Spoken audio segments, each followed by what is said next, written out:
discipline. Discipline now. Discipline ሲባል ሰማላችሁ ግን ዲሲፕሊን ምን እንደሆነ አታውቁም። አይ ነው እኔም ችግሩ ነበር የነበረብኝ like what is discipline? ምንድነው ዲሲፕሊን ማለት? ዲሲፕሊን ያ ኤ ቢ ምን ነው እሱ አይደለም። ትሬዲንግ ላይ according to trading ዲሲፕሊን ማለት ላይፍ ስታይል ነው።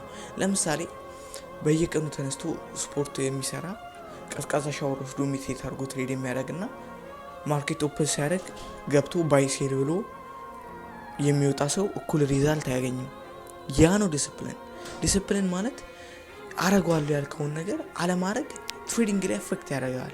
ስቶፕ ሎስን 5 ፒፕ አረጋለሁ ብለህ 10 ፒፕ ካረከው ያ ነው አንተን ነው እየወከለ ያለው። ትሬዲንግ አካውንት ያንተ አካውንት ትሬዲንግ ላይ ያንተ አካውንት ዲሲፕሊንን ነው የሚለካው።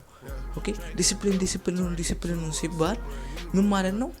ራስን ኮንትሮል አርግ ማለት ነው። ኦኬ አረጋለሁ ያልካቸው ነገሮች ማለት ነው። ይሄ ደግሞ በትሬዲንግ ብቻ አይደለም ላይፍ ስታይል ነው። ትሬዲንግን ላይፍ ስታይል እስካላረጋችሁ ድረስ መቼም ዲሲፕሊን ልትሆናችሁ ነው። ዲሲፕሊን የምትቸገሩ ከሆነ ላይፍ ስታይል ቢውልድ አድርጉለት። ትሬዲንግ ቢዝነስ ነው እንጂ በአጭር ጊዜ ሀብታም መሆን አይደለም። በአጭር ጊዜ ሀብታም መሆን አለው የሚል ማይንድ ሴት ካለ ይሄ ቪዲዮ ላንተ አይደለም ሲጀመር። ዲሲፕሊን ከራስ ነው የሚጀምረው። ዲሲፕሊን ከጠዋት ነው የሚጀምረው። ቀናችሁን አስተካክሉ፣ አካውንታችሁ ይስተካከላል። ይመቻችሁ።